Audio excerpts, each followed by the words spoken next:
Welcome to the Indrasyarudra channel. This is one of the most amazing times that we are living. This is possibly going to take another 12 years for us to experience something similar. Why? Because Jupiter is retrograde or VAKRI, and Jupiter is hitting Rohini. That is one of the most amazing positions which is there. So every year Jupiter spends time in a zodiac sign, and it spends some time on it, and then it goes retrograde on that sign, and always chooses the middle nakshatra of that zodiac, so which is essentially the hub or the center point of that zodiac, or the crux of that zodiac is where it goes, and it just really goes deeper and deeper, becomes extremely stronger and very powerful. And that is a great time to really be there and make a huge difference to your life. So typically, Rohini is goddess Tara, and that's it. Rohini is goddess Tara, and typically the way I want you to look at Rohini is there's a Naga. She's on that Naga, and she's just like dancing on it, like having fun with it, and there's a lot of Nagas around, and she's there. So she's amazing, she's brilliant, extremely powerful. And there's a lot of correlation and connection with the halahal, where she's actually witnessing Rudra having the halahal, and she's just feeling amazing that this person is having this poison and doesn't really care about what's happening to him, but is doing it for the betterment of everybody else. And she's brilliant. She's brilliant with poison, she's brilliant with snakes, nagas, everything. She knows it all. So she is able to neutralize that through the milk. So if you look at it, moon is exalted in Rohini, and moon is always associated with milk. So anything that's milky is always associated with moon. And the whole story is Rudra has his milk, and then the poison is completely healed. He goes from blue to the camphor color. That's where he completely heals and transforms and changes himself with it. And this is the most amazing part of it. So if you look at it, we try to fit a lot of these stories into the morality, into it is this person and that person, it's the same form and all of it. We always keep dismissing that there could be different variations of it, or there could be different multiverses of it all converging together and going there. So in this multiverse of things, it's Rudra and Tara together, and Rudra and Tara together, and they really love each other, they adore each other, they care for each other, and this is that. And it's again, like I said, it's beyond that sense of morality, where it's not what you typically expect, where it's on. So you would typically associate milk with mother, and then you would associate consort with a wife, but this is both.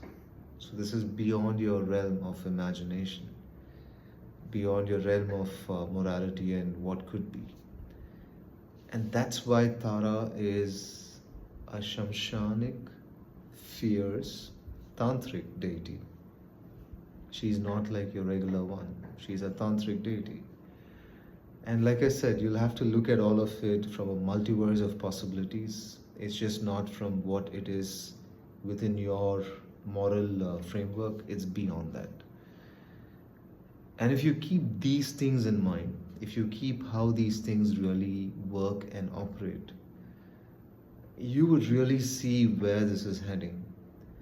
This is a beautiful story. It's a story of Rudra and Tara, and they really are coming together. And it's a brilliant energy. Like someone's healed Rudra with the milk, and Rudra's completely transformed, changed, and now it's a whole new life. It's a whole new way of living with Tara and Rudra. And this is this whole Tara sadhana which is there. And interestingly, Nagas have Nagamani, and the Nagamani is essentially powering the forehead area. And the forehead is like really becomes extremely powerful, brilliant, bright, and that's what gives them like superpowers, which is there.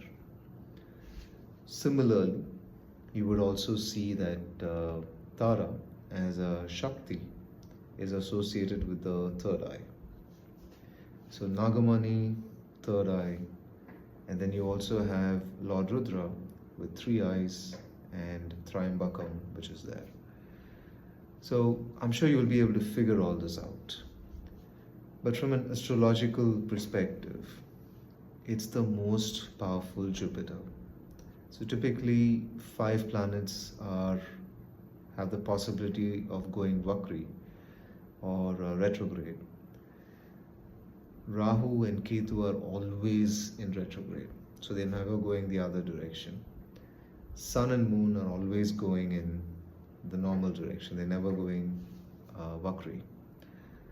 Of them, if you look at it, Venus, Mercury and Mars. The planetary Mars is small. It's not too big. So even if they go Vakri, it's all right. Maybe Mars is more fierce and you would maybe feel it a little more. It's essentially Saturn, but Saturn again, it's too slow, and it's something where it's really doesn't play on the realm of the stars. Doesn't really care about what's happening on the star systems or any of it. So it's more on these signs, it's more of the zodiac signs. So some planets are more closely associated with stars. Some planets are more closely associated with the zodiac signs. So if you notice Sun, Mercury, Saturn are more closely associated with these signs. Moon, of course, is for stars. And then you have Jupiter and Mars. Jupiter and Mars, they actually don't care about stars or signs. But since stars are more ancient, they connect with something a little more ancient because they're extremely ancient energies. They are the natural Rudra energies which are there.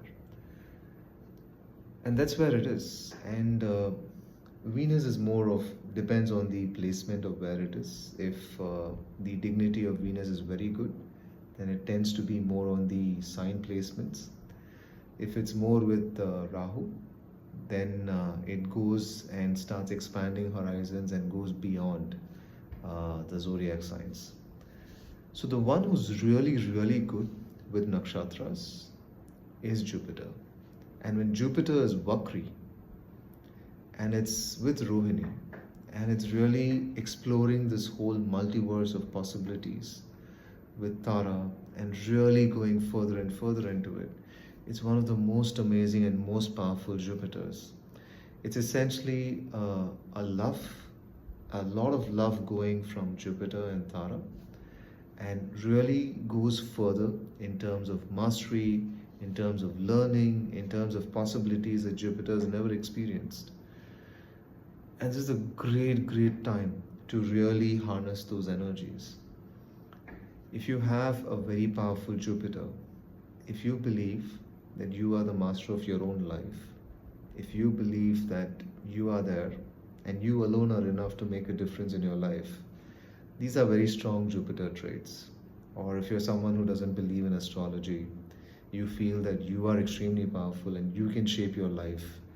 You don't need a master. You don't need someone to constantly keep advising you. Then you have a strong Jupiter. Maybe you have a strong VAKRI Jupiter. If that's the case, then you really want to harness this energy. You want to use this to the max. You want to use it to the hilt and make a difference. And this is the most beautiful time, which is when Kumbh Mela also happens. And it's all part of the events. Like if you look at it, Kumbh Mela happens every 12 years. And then you have these energies that people actually want to come together and really enjoy and take it further. So this is a great time. This is an amazing time to really go further. Meditate as much as possible. You could do a Nagendra chanting and really look at that. Really look at the multiverse of possibilities of Lord Rudra and Goddess Tara. This is the Goddess Tara moment. This is the Goddess Tara energy which is there. And this really goes further and further. So when you look at Jupiter and Ardra, Jupiter and Ardra is Rudra's amazing mastery which is there. Like super brilliant mastery which is there. But this is a play. This is a play of Rudra and Tara. It's an amazing time. It's a brilliant time. You could have these blessings of Tara coming in. You could have these beautiful energies coming in where suddenly you could make your deepest cherished desires happen. You could become the billionaire that you really, really wanted to be. You could really make a big difference in your life, in your money situation, in your body situation, in your major transformations. And I've gone to great detail in putting all this together in INDRASYARUDRA. It's a must read for all astrology connoisseurs. So if you've not read the astrology book, which is written by me, you're missing out. You're missing out big time. So go ahead and read INDRASYARUDRA. It's an amazing book. It's a brilliant book. You must read it. And I've put all these things together and more about how to really use and harness these energies and make a difference in your life. But this is a beautiful time. It's a beautiful time, a beautiful moment. Do not miss this. Do not miss this amazing time. Really harness, really meditate as much as possible. Use this energy. You could use the energies of Tara, you could use the energies of Rudra, Nagas, or any of them. But really get to this space. Get to this amazing space where you become brilliant. And that's all I had to say. Until my next video, see you around. And if you really love what I'm saying, let's grow this channel together. Love, like, subscribe, showcase your love. I absolutely love the kind of adulation I'm getting, kind of comments I'm getting, and the responses I'm getting. Thank you. Keep them coming, and let's make this happen. Until my next video, see you around. Take care. Bye bye.